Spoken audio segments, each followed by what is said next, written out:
Welcome to Gen X Retirement Path.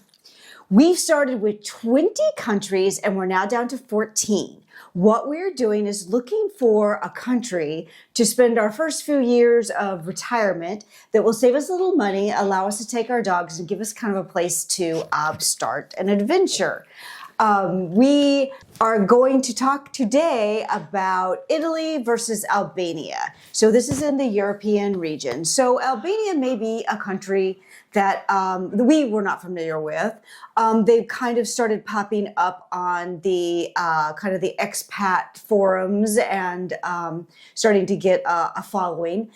It's a relatively unknown country to most of us. They were communists, and then they turned to, I guess, they developed a democracy. Yeah, they've got democracy now. They've in the 90s. In the 90s, they had some turmoil as they found democracy. Joined NATO in 2009, and I had read they were looking at joining the European Union soon. So right now they're not a part of the Schengen zone. So to get a visa there would not give you the privileges of being a part of a European Union country that would, let you travel freely and the Schengen zone. They have their own money and their own language. They do share a border with Greece, and so they have a lot of the same food and similar culture. They have, they have a pristine coastline, but they also have the Albanian Alps. So they've got a bunch of different terrains depending on what you might like. And they have, even their largest city is still around, 400,000.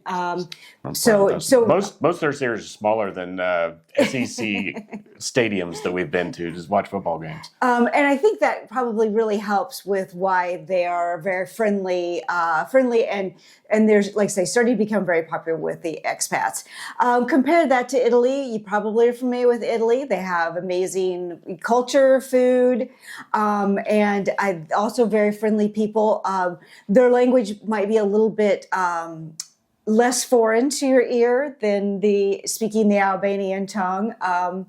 And, Italy has become all the rage with, they've kind of got a bit of a crisis with a lot of the smaller communities, especially in southern Italy, like in the Sicily area, that are losing population because a lot of people are moving to the city because that's where you can work.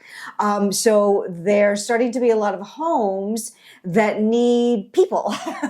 And so there's starting to be a big deal. Like, you've probably seen them buy this house for $1. Well, of course, there's a lot of red tape that goes with that. A lot of work. And a lot of work.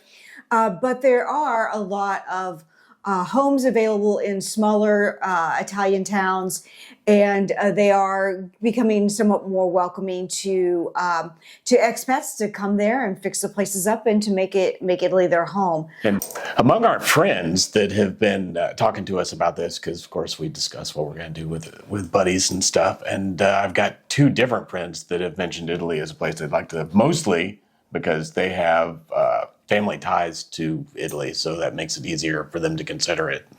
But it's definitely a popular one amongst the stuff that you look online about. Yeah, and I think it's, because Europe has got a lot of familiarities to Americans, and a lot of are of European descent, so we're familiar with stuff that's there too. Everybody knows the Colosseum and right, and the Rome and Venice and the food and the wine and the yumminess that goes along with all of that. So we have a set of 7 criteria that we've been going through to evaluate each of these countries. If you look down in the description box, we have I have links to the different sites that we're using for the criteria that we're evaluating. And what we're going to do is once we get down to the Elite 8, we're going to kind of start introducing a couple more categories, one of which will be taxes, but because someone brought that to our attention, thank you for that, viewer. And that will be something that will matter, especially kind of like when we get to more the final evaluation. We may add some additional criteria to like really take a hard look at the visa options. Those are starting to change a little bit it, and they can really change on a dime. So definitely do your research when you're looking to go to another country, because I know a lot of countries are in and out with the way that they do their visa options. I guess we should mention that events are moving fast right now in the world, and so everything that you hear here could change. So do your own research. Don't take everything we say as exactly. But if you're a Gen now. Xer, if you're a Gen Xer, you know better. You know you're going to need to go do your own thing. So let's get into our normal review, I think. All right. So the plucky Albania team took out Austria in the first round, if you may remember, if you've been following along. And if not, go back and watch. Yeah. It was a surprise to me, really. I didn't think they would, but when we scored them out, they did pretty well. And so now let's see whether they can take down the Titan of Italy. We always like to start off with the medical services. Getting older, you like to know that you're going to be taken care of, and if you have something happen, that you can go to a doctor and get it taken care of. Albania had a little bit of challenges in this because they were a communist country and they haven't been democratic for that long. They're still kind of getting their infrastructure built up. They're still getting everything set. They're decent for the type of country that they are, and I wouldn't rate them out for that all by itself. But in this case, Italy is head and shoulders above them. Italy's got a really good healthcare system. Yeah, they're going to have a great medical system. It's pretty close to on par with the United States. They're not quite as many of these European countries that we've researched are. They're not quite as cutting edge as the U.S. is in a lot of treatments. But for the kinds of things that we're looking at right now, it's more of a maintenance type of thing rather than needing to have those cutting edge treatments. We can always fly back for those if we need to. Right. And that's for my particular stuff. Charlene, it looks like everything would be just fine. They've got both a public system that you can qualify for as a resident, even a foreign resident. And they've also got a private insurance that you can pick up if you need to pick that up.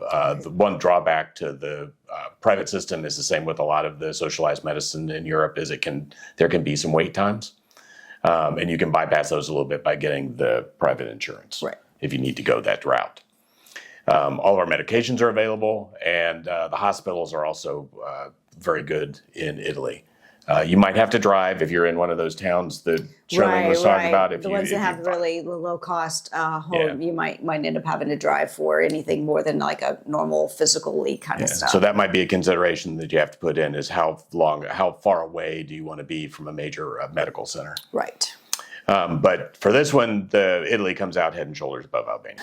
Our next section was dependable infrastructure. We like to know that the roads, the electricity, high-speed internet, all that stuff is dependable. It doesn't necessarily have to be as high as we're used to here in the United States, but it does need to be something that we're not going to go without power for days on end at random times. That's not standard things that happen.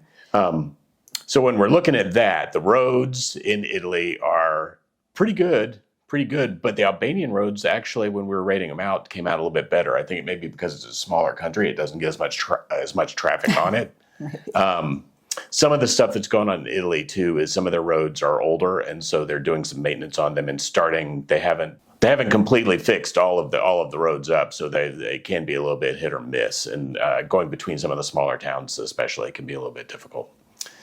I think I read about a bridge collapse and that kind of thing. So it's sort of like it's aging infrastructure like we're dealing with here in the States. Sure. Utilities for both these countries were decent for as far as power staying on. Albania did have a little bit of trouble with that every now and then in some of the more rural areas. And that kind of tilted it toward Italy for this particular criteria. Also, high-speed internet was better in Italy than it was when I was looking at it in Albania. Although you can get high-speed internet in Albania, especially places that we'd want to live. I think if we located there, we'd probably locate in or near us, very close to a city.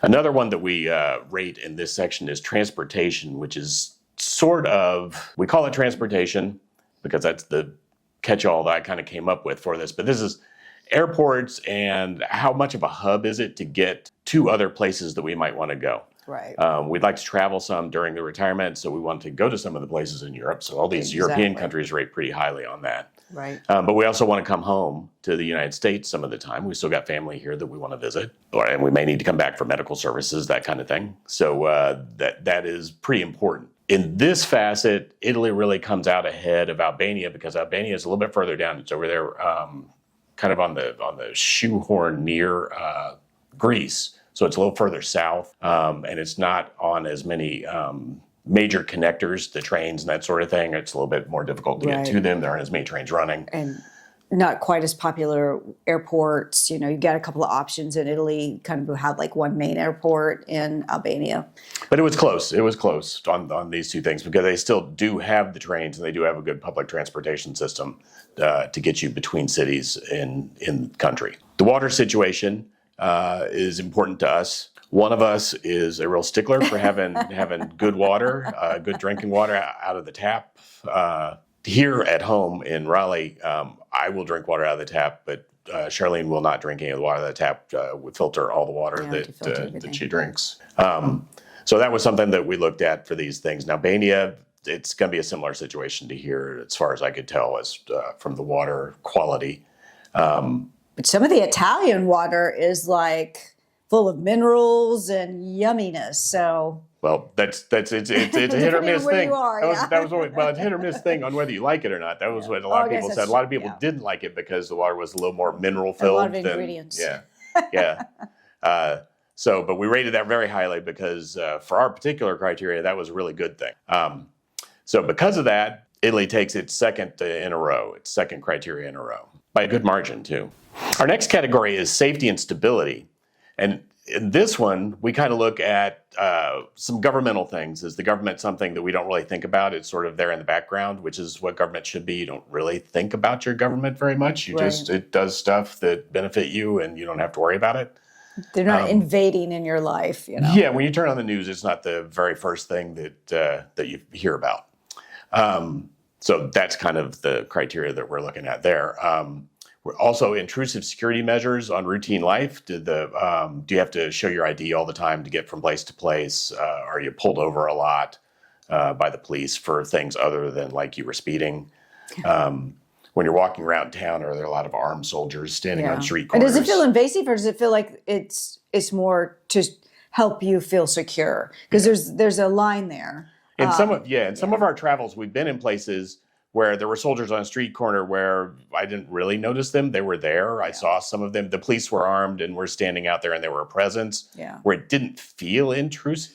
Yeah, we were in France and they were getting ready for the Olympics. So they had military around and they had, weapons and stuff. But of course, they were so gorgeous. It was like having models, all over the place in their military. Maybe that's a requirement for the French. It was like the Gainesville Police Department. Yeah, they were just like totally good looking. So even if they were ugly, probably they were very nice and polite, and it didn't feel invasive. It felt like they were more to keep an eye on things and to keep shenanigans at bay. So, but we have been on some.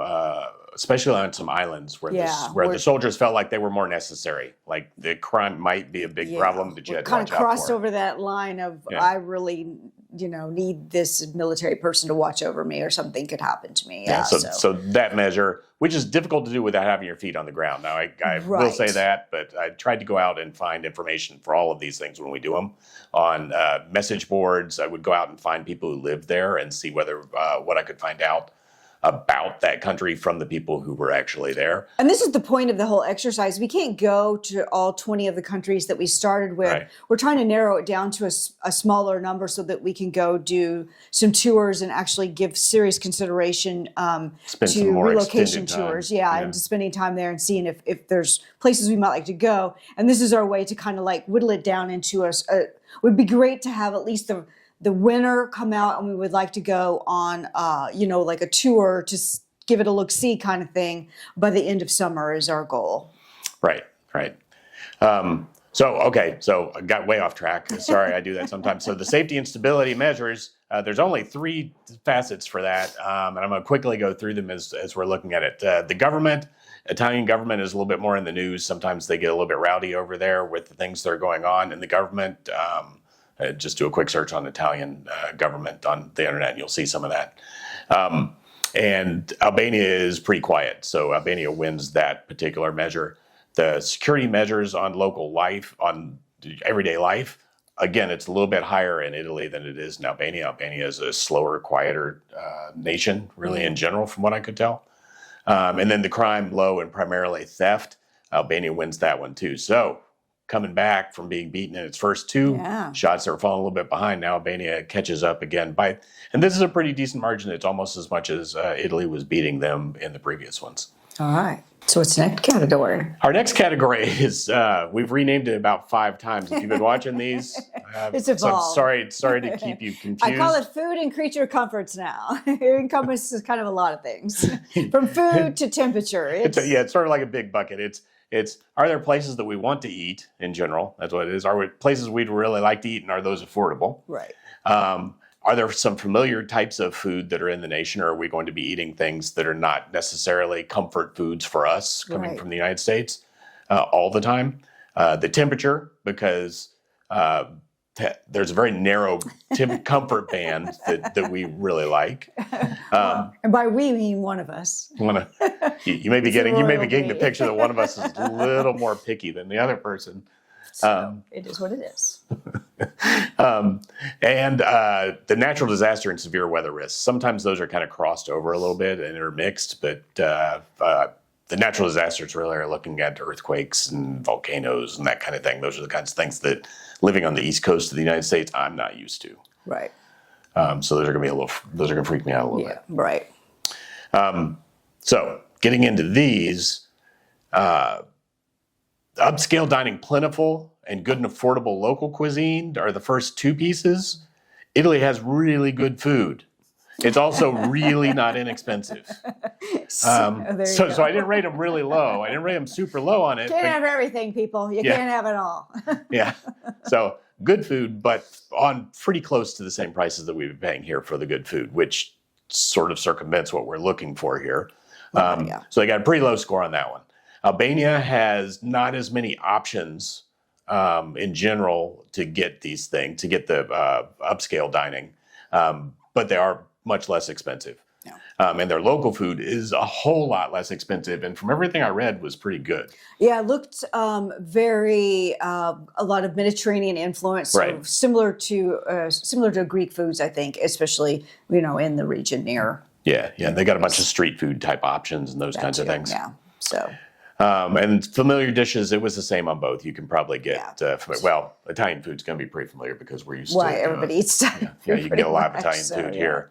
But there are restaurants in Albania that cater to the expats, and so you can get your fried chicken and that sort of thing. Right. Temperature, we like a cooler temperature with a little less humidity. I was born and bred in Florida, and really the heat and the humidity is not my favorite anymore either. So those are the kinds of things we're looking at, is a little bit of not necessarily cold enough where it snows, but getting into the 50s that's comfortable. Yeah, when we have 4 distinct seasons in Raleigh, and we do like that, but I wouldn't have to have 4 seasons to be happy. Right. So with that, the places that we'd probably be living in Italy, just looking at it in general as we went over this, was in southern Italy, and that's going to be a little bit warmer. And even though Albania is close to Greece, and you would think, okay, well, Greece is pretty warm. The higher elevations are not, and that's where Tirana, I believe, is a little bit higher elevation, and so it's not quite as warm there. So it wins out a little bit over Italy for that particular rating. The natural disaster risk, do get earthquakes in Albania, from what I read, and they're not quite as developed, so they're not as good at taking, their buildings don't stand up to them quite as well. Italy does get some earthquakes, it gets some volcanoes, but they have had them for millennia, so, well, probably millennia, but anyway, they've had them for a long time, and so they've kind of built their society around it and do a real good job mitigating them and taking care of you if there is something that's going on. So in that way, gave a little bit higher rank to Italy. And the severe weather risk, both of them have a very similar severe weather risk for having, usually it's flooding from heavy rains. Albania, again, is a little bit worse because their infrastructure isn't as good to handle it if it does happen. The water and whatnot, So still, going back, they lose on natural disaster and severe weather, but they win on the food and the temperature. So Albania takes this category as well. So now it's all tied up. All right. Albania, they won't go away. I'll tell you what, they've been scrappy. I've been very impressed with Albania. All right, so some social factors are things that we like to look at in the next section. Are there some expats around that so to kind of ease our entry into the new country? How easy is it to learn the local language? Because we don't want to go there and just speak English. That's no quicker way to stand out and get yourself. And just be rude. I mean, it's go to the country, try to do as much with the language as you can, At least give it a shot. And are the locals friendly and helpful as well? So if you come up to them and you try to speak their language, are they going to make fun of you and laugh at you and talk behind your back, or are they going to help you out? And then also, is there some English spoken? Because although we would like to try to learn a language, we're aware of our limitations on learning those languages. We're probably never going to speak better than a grade schooler. But that could be enough to survive. So. And then does it have sort of an inclusive social structure? Are they welcoming of all people, or is it do they have some biases and some things that we need to watch out for? And in this section as well are the visa options that we may expand out and do a little bit more on and discuss more in future I think videos. the Elite 8 will get a real fine comb through that one, but for now. For now, we're just looking at, do they have the first thing that we look at for that one is, do they have a retirement option for us? Are there retirement visas that you can get that will give you residency as a retiree, as an expat, or are there other ways? All right, so starting off in this one, the expat presence to reduce the acclimation time. Expats, I don't know what the proportion is to the whole total population, but because Albania has most of their expats concentrated in certain locations, there's a big expat location there. Italy, it's a little bit more spread out, expats spread out over the country. And you might end up in a place that's got a fairly good expat presence, but it's probably not going to be equivalent to what you find in Albania right now, which kind of became an expat hotspot due to its prices. Prices and safety. Yeah. Prices and safety, yep. So it wins on that. An easy to learn local language, though, Albanian is going to be a foreign type of language to try to learn, maybe not as hard as Greek. But somewhere around there, Yeah, but definitely harder than Italian's going to be, because Italian shares a common root, and you've probably heard some Italian during your life. Exactly. And, it's close to Spanish, and all of us have heard Spanish. For this particular category, Italy wins handily. Are the locals friendly to expats? It's a wash pretty much on those. I kind of gave... when we were doing the ratings, I gave Albania a little bit higher rating on this one. And to be honest, I went back and looked at my notes, and I can't tell exactly why I've left it there. I think it was because there were more YouTube videos when I went looking for stuff about Albania. And that was one of the things that they were talking about a lot, was they felt very welcomed and into the country. And the Italian things were not quite as much that way. A little bit because of the bureaucracy. There was a little bit of bureaucracy that you run into in Italy to get anything done. That's been the big knock on Italy and getting to Italy, is it's like a constant churn to try to get your visas and all that. It's the know some guy type of place. You got to know somebody to get stuff done. It's the classic. I think Albania may be that way a little bit too, but again, that's in what I found, it seemed like they were just a little bit nicer there. If you are Italian, please argue for your country. Yeah. Or if you're an expat that just moved there, let us know the reality. Yeah, because we could be wrong. Yeah. Some English spoken is about equivalent in both places. It's not, you're going to probably need to learn one of the languages because there is only some English spoken. It's not a predominant type of thing like you may find in some countries. Well, and especially if you move to Italy in one of the towns that is having the population issues, where the population has moved to the bigger cities, that may really be important that you speak Italian, because part of the problem is it's left behind, the older people that are Italian, so they speak Italian, and you're going to need to go ahead and embrace that. Yeah.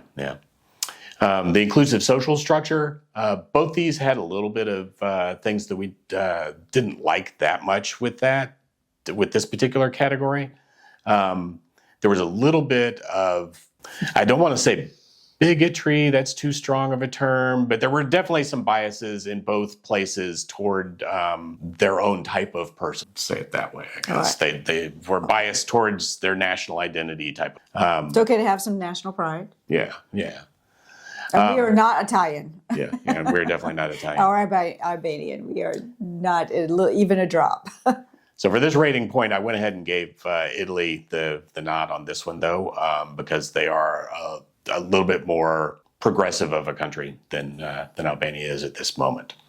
The visa options, Italy gets a little bit of a knock on. They didn't get knocked completely off. It's not anything that would stop me from trying to move there, but they don't have a real retirement visa option for residency. Yeah, like a lot of countries actually have a legitimate retirement visa. You can go, you just have to, and the money piece of it was a lot higher. All right, so the visa options. For this one, Italy took a little bit of a knock because the option that they have to get residency on a visa without working, which is basically the retirement visa, costs a lot more than it does in other countries that we've looked at. The prices are kind of fluctuating, so I'm not going to say them right out here. But if you look at it, they're a little bit more expensive than other countries. Even in Europe, Greece has a lot less expensive visa options than Italy, for instance. That one knocked them down a little bit from what Albania is, but they were very close. Albania just wins that category by a little teeny tiny bit. But for this particular whole category, the roll-up category of social factors, they're dead even.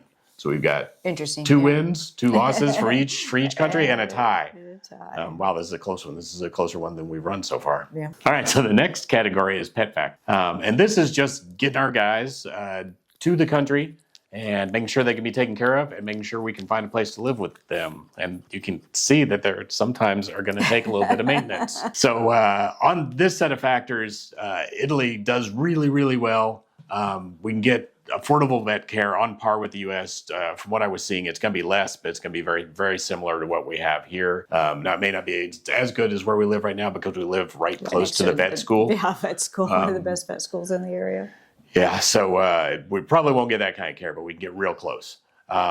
Immigration is also, and then let me go ahead and say Albania. Albania's vet care is not quite as good. It's a little bit, they don't have quite as highly trained set of veterinarians in the country. It's not terrible. You can get vet care. It's perfectly workable, but it's not going to be quite as good as what we're used to here. The ease of immigration for the pets is very similar for the two. I gave Albania a slight knockdown on this one because of the fact that it's going to be a little bit further to get them there, which seems unfair because our next category is the cost to transport pets to the country, which is part of getting them there. Right.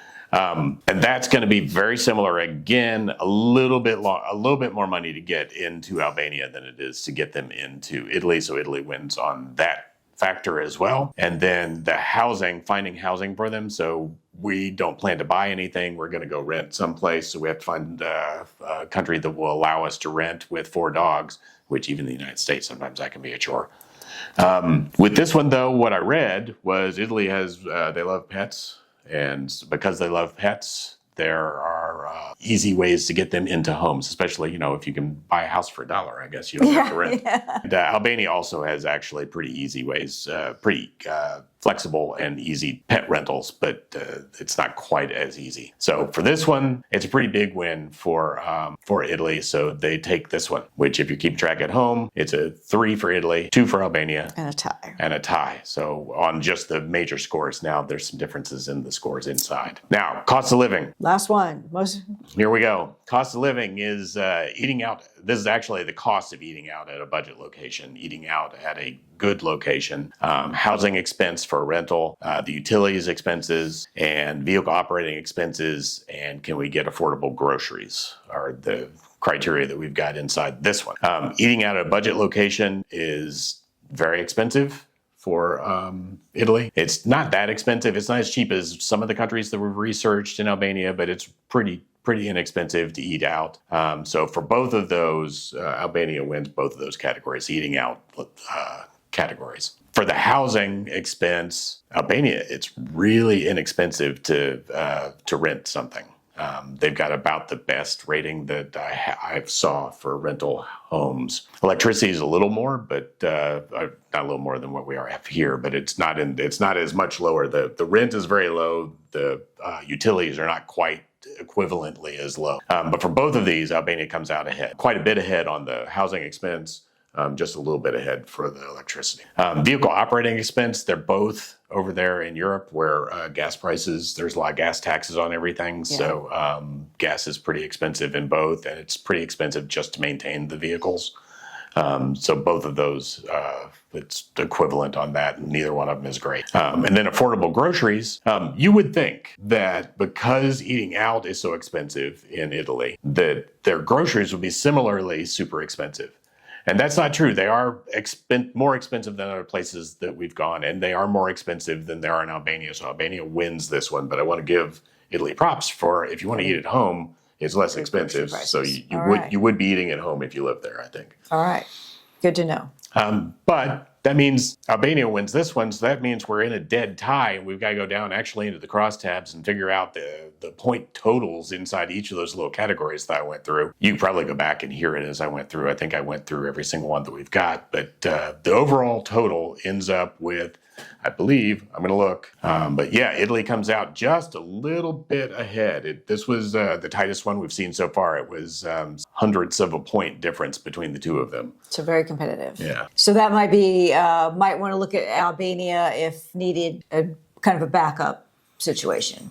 Sure. Yeah. I wouldn't say Albania is a bad place. And there are a lot of people, there are a lot of expats that just love it and would tell you that that's the place to go. Right. Just based on our criteria. Right. For now. For now, it looks like it's a little bit further down the list. But definitely, now that we found out so much more about it, I'm definitely interested in visiting there at some point. Yeah. So definitely absolutely. made the bucket list, I think. So absolutely. All right. And so next ones are Portugal and Spain. Yeah, it's like a number 1 and number 2 seed, right? So so the winner of Portugal and Spain will go up against Italy. So now we're just into the big battle, I think, for the European winner. So so we've got to get on that research straight away because I'm really excited to see who wins Portugal versus Spain, because those are two very popular places right now, especially with expats in America, to retire to. So that's and lots of things moving around. We may have to go back and look at them. We've already scored a little bit on some of these things because I have done a little bit of the research on them, but there's some changes even in the last week, I think, with Portugal. Yeah. There's definitely a lot of movement there. There's been a lot of Americans, especially, have taken advantage of the golden visas in both of those countries, so that may be changing considerably. So, okay, is that it for now? That's it. That's all I've got. Okay, until next time, live your truth and live well.